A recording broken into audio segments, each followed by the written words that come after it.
It's roughly a week before the folks go to the polls. This is a quick little follow up to our last conversation with Bobbi Ann Brady, independent, running in Haldimand Norfolk. Thanks for taking the time today. Uh, you look fantastic today. Last time, I don't think you had any makeup on. What are you doing today? Well, I just got off the roof shoveling snow off my roof because my ceiling was leaking. I have no voice left. But Dave, you got a little bit of mascara and lip liner today for this I, Friday. I'm So a lucky guy, you know? you're a lucky guy. Yep. Well, uh, first of all, congratulations on running such a great campaign and being out. It seems like you are everywhere. And one of the first questions I want to ask you about, I know you've been to like Cultus and to Dunville and just from one extreme to the other. What are you hearing from the people? Are the problems different in different areas of Hallam Norfolk? Are you hearing the same message?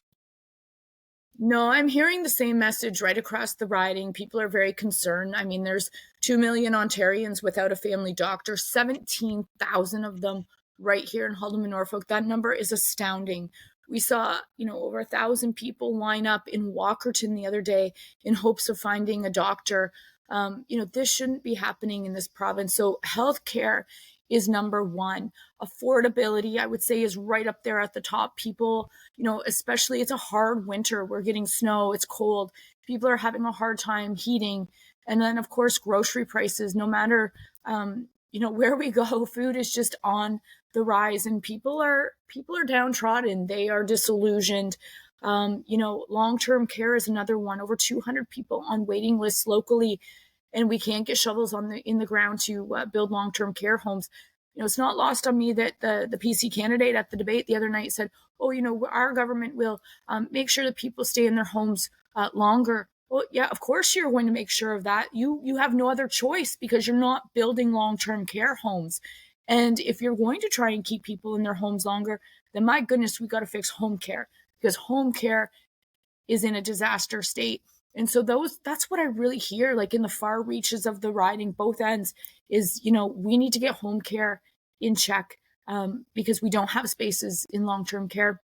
So at least if we don't have those spaces, we got to provide the services at home, and it's just not happening. Housing, of course, not the fact that there's not enough houses. I will never buy that. It's the affordability factor. It's the supply and demand. And so we have seniors in homes who need to move, who want to downsize, who want to, get into a different type of living situations, and they can't afford to. And as a result, that is, hampering the young couple, the couple starting out from buying that senior's home and starting out in a smaller home. So it certainly isn't tariffs. I mean, tariffs are, that's the reason that allegedly Doug Ford called this election. I disagree with that wholeheartedly, but tariffs are not what's top of mind for people at the doors. It's healthcare, long-term care, housing, and affordability. And I want to ask you this because my sense with this provincial election and just watching comments, on social media platforms, people, and I think this is general for the whole province, but I think maybe more in Haldimand Norfolk, they seem angry about this election. Like there Yeah. seems to be, and I think you just brought up some of the reasons why. Are you sensing that, or is that just me? No, you're accurate, and I mean, people are lovely at the door. I mean, one of my favorite things about campaigning is always going door to door. I loved it when I worked for Toby too. People are lovely at the door, but they're disillusioned. They are angry because they see Doug Ford, spending $185 million of their money on an election that is not needed. If he really felt like he needed to put on the Captain Canada cape and go deal with Donald Trump, he had until June 2026 to do that. Why would you press pause right now? And we talked about this the last time. The whole reason I believe he's pressing pause and going to the polls right now is to buy his party an additional 3 years after the results of the RCMP investigation are revealed. So people have made that connection and they're not impressed. $185 million. And then they feel insulted that Doug Ford has sent them a $200 check, which does, diddly squat to really help them. That could have actually been reinvested into healthcare, into education. There's an $800 gap in student funding right now per student. We are underfunding per student in this province $800. Those $200 checks could have gone a long way in improving healthcare or education. Wow, that's a really good. I didn't think about that point, but that's really good to bring that up. And bring that forward. I want to take a second of your time today, and just because we're recording this a day after the Four Nations, Canada, US. I know you probably did. You get the opportunity? I know you got to get some rest, but did you get a chance to see the game? Just quickly. I did. Yeah. So I actually had a really fun event last night down at Walsingham Way, and they had the game on there. So I watched up until the second period. I think I left between the second and third, headed home, caught the third, and then caught OT. And wow, what a game when it's tie, and then shots are shots Yeah, on net are tied to, like, you're just like, man, this game could go on forever.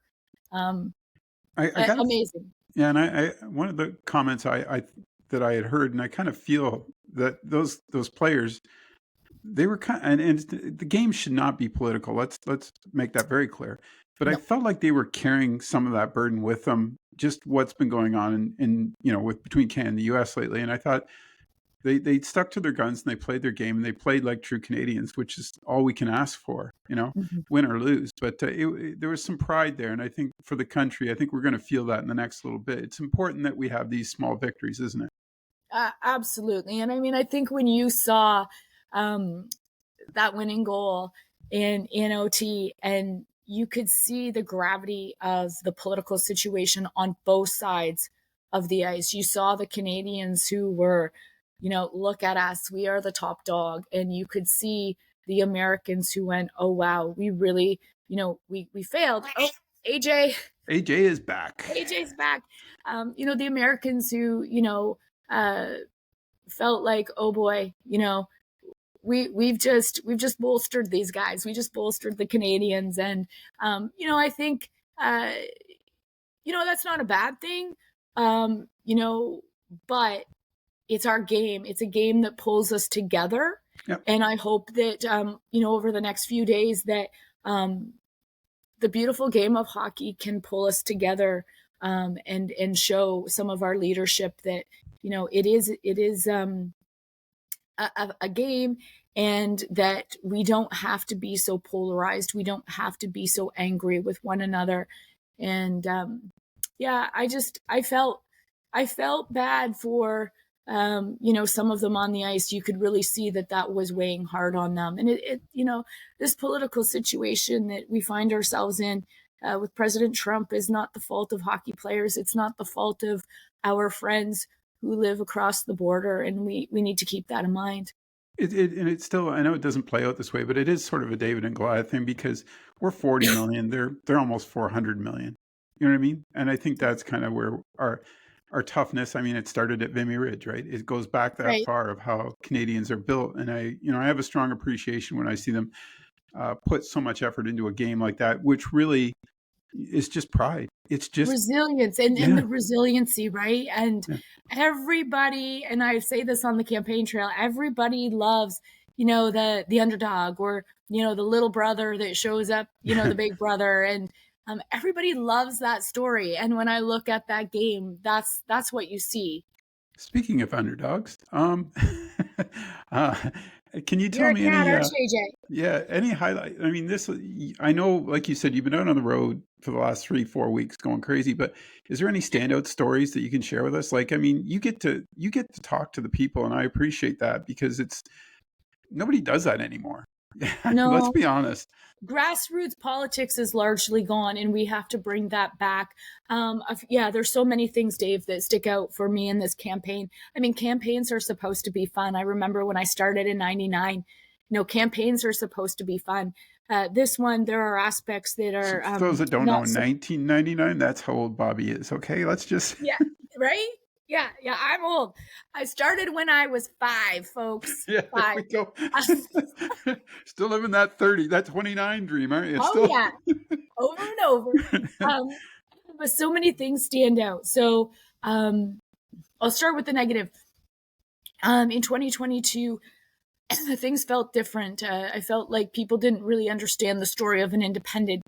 So then I turned to the positive that over 2.5 years, they've seen the positive outcomes of having an independent member at Queen's Park, the loudest voice, the person who can champion the small guy and small girl.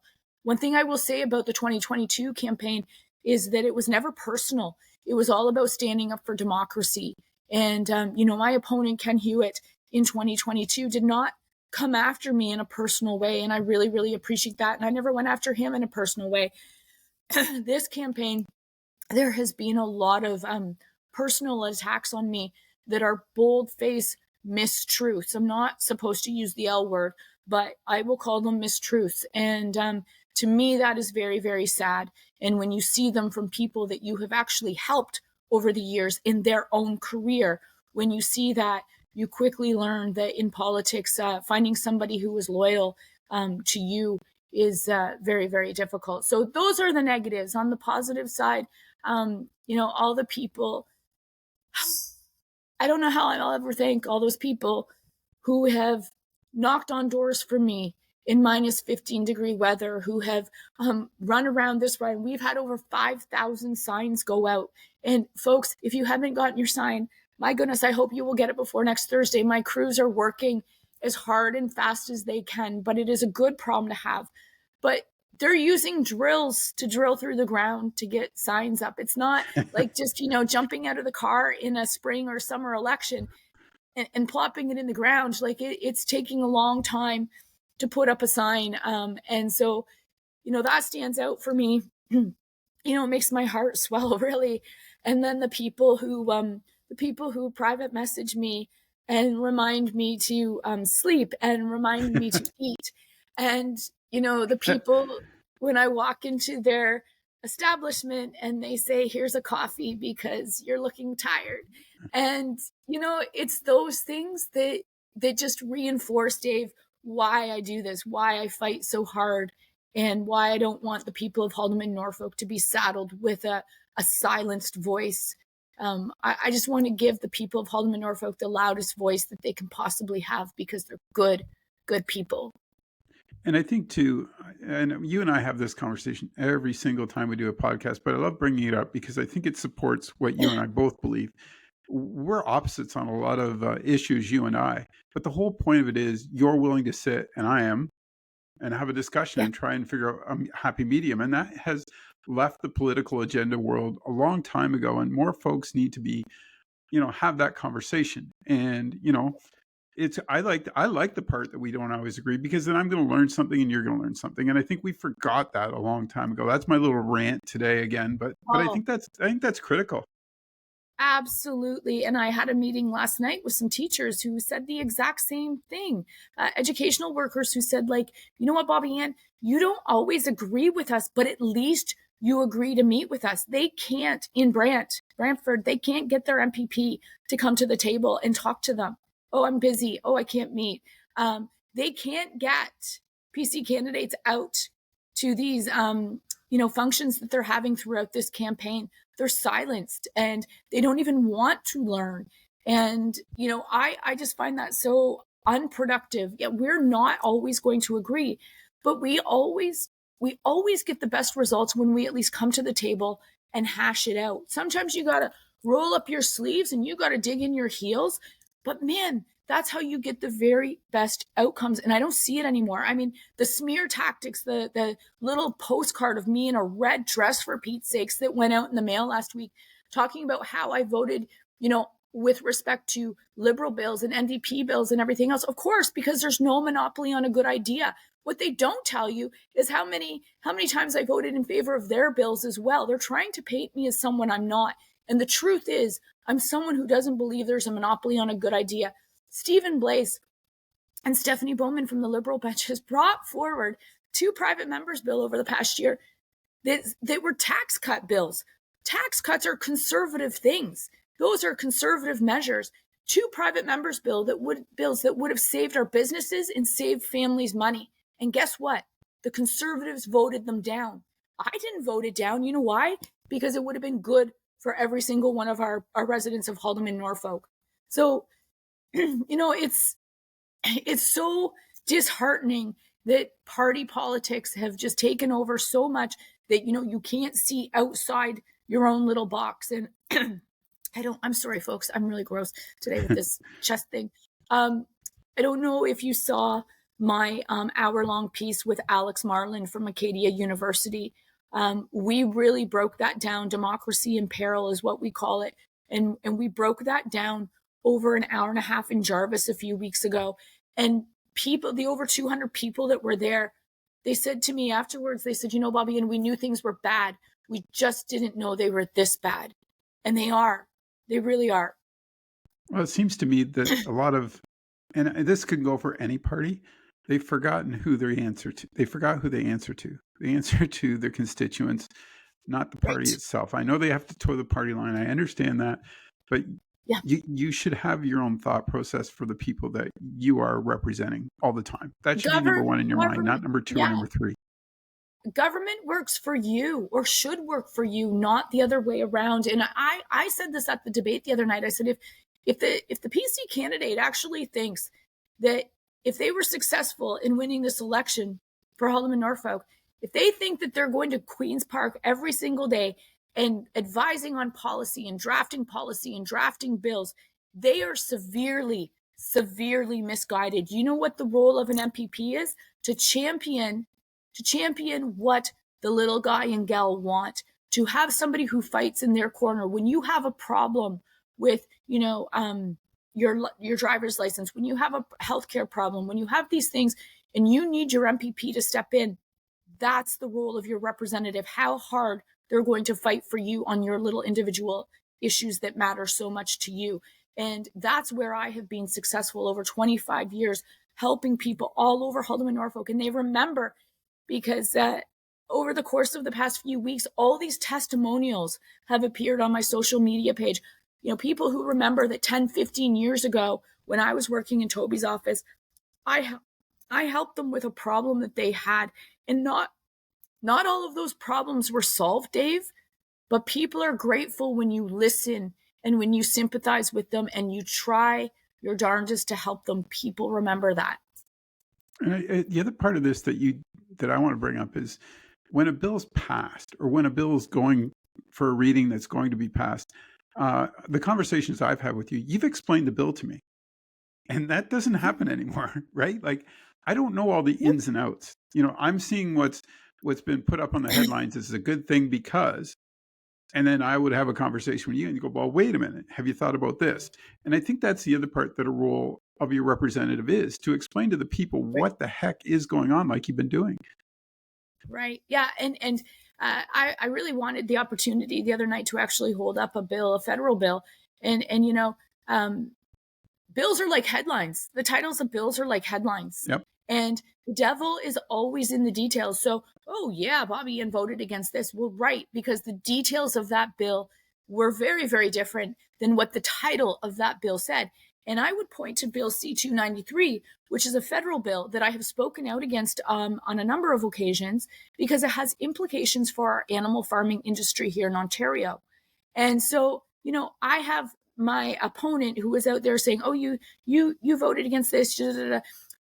I would say to her, she was on a podcast with the author of Bill C-293. And not once during that podcast did she question why this guy was going to destroy animal farming in Ontario. Likely because she read the title of the bill, and the title of the bill is very disingenuous. So again, I wanted to hold that up and say, did you read the bill? Because the devil is in the details. It's a pandemic emergency preparedness bill. But somewhere in there, it talks about getting rid of animal farming. See, there you go. That's your job. That's what you're paid to do. Just go find these things. And if they go to your website, the Vote Bobbi Ann Brady website, it gives a list of 2024, 2023 accomplishments. And I thought that was really good that you guys have put that up, because then I could go back and review and see some of the stuff that you've had to deal with in the last 2.5 years. It's quite the list when you look at it. And I think if folks haven't, that's another way to sort of see what you've been up to. I want to give you a chance because I know you got to go. All issues. So those are all issues too, Dave, that I will continue to press. So there's a whole host of things there. And you don't just bring them up once and let them go. You keep hammering on them. Well, Caledonia Bridge, right? Yep. I want to give you a chance just to do a closeout because I know you got to get to work. Sort of a last piece to say your piece for the election, to get people out there to vote. Get out to the vote, folks. That's the number one thing, is go vote. Yeah. That's Get out there your and vote. privilege. Yeah, and I would say to the people of Haldimand Norfolk, look, you have an opportunity in this election. You have the choice between a candidate who is going to be beholden to a party, beholden to Doug Ford. Will, if elected, that person would go to Queen's Park. They would have to stay silent. They would only speak when they are told to speak, and they would be told what to say. Or you can choose the candidate in Bobbi Ann Brady who is going to stand up all the time and bring your voice forward to Queen's Park and not be shy about, what she's speaking about. Nobody but the taxpayer tells me what I can and cannot say or what I can and cannot do. It's liberating. And, if I had my choice, I want the gal who's in my corner every single day, no matter where she is, and being my little champion, being my fighter. And I'm a fighter. And I believe the people of Haldimand Norfolk are the very best people in this province. And I want them to have the loudest voice. And, Dave, I like horses. My Christmas card, I was on a horse. And I love horses. But in my mind, there's two types of horses. There's the show horse who is, trained to ride in the ring and look really good and ride back out. But get them outside that ring and, they really falter. But then there's the workhorse. And I am the workhorse, and I've been working 25 years for the people of Haldimand Norfolk, and I think people see the benefit of my experience on the ballot this year. So I say be wary of the show horse. There is a place in this world for the show horse, but I don't think the political arena is one of those places. I think you're more of a wild horse. An untamed wild horse. Untamed's a good word. Yeah. But I do appreciate that because that feels more authentic. Like you said, the show horse, the workhorse, and whatever other horse you want to be. But I mean, it's important that people realize who you are. I do appreciate too that one of the things, my last comment, you used a lot in your campaign, and I thought it was a really good word to use, and it was integrity. And I want to give you a kudos on that one. I think that a strong word that resonates well with the folks of Haldimand Norfolk. And I didn't come up with that word. It was people in the community who came up with that word. And they said, we have integrity in Bobbi Ann Brady. She doesn't pass herself off as being, somebody she's not. She's honest. She's genuine. We may not sometimes like what she says, but she sticks to her guns and she's always willing to come to the table and meet with us. And they find that to be integral. And over the past few weeks, we've seen on the other side, a lack of integrity. And I won't get into that, but we have seen it. And that candidate has been taken to task, not only in the newspaper, but on social media. And I am very proud that, my campaign is intact and is still, still seen as a campaign of integrity. And remind folks to get out and vote, because that, to me, is the critical piece here. Yeah, absolutely. February 27th, get out there, cast your ballot. And I know a lot of people have already advance voted, and I appreciate that because we don't know what the weather will be like on February 27th. So advance polls run February 20th to 22nd. It's a short period of time, but you can always vote any day at the returning office at the Simcoe Town Center until 8 o'clock every single night. I think that ends February 26th at 6 o'clock. So there's plenty of time to vote. There's no excuse not to vote. Yeah. And big announcement here. Don't wait for your voter card. I don't believe that the majority of voter cards are actually going to get in the mail. I think that this is very purposeful. A low voter turnout benefits Doug Ford. I think that the majority of people will not receive a voter card. Go to your polling location. Go to where you normally vote. Show up with your ID. They cannot turn you away. Good. That's good advice. Excellent. Well, I hope we get to do some more of these. Good luck next week. Yeah. Get healthy and get that roof cleared off, will you? Come on, you're a workhorse. Yeah, I got to take care of that another day. I'm done for today. I got to get out there on the streets. Take care, Bobbi. Thanks, Dave.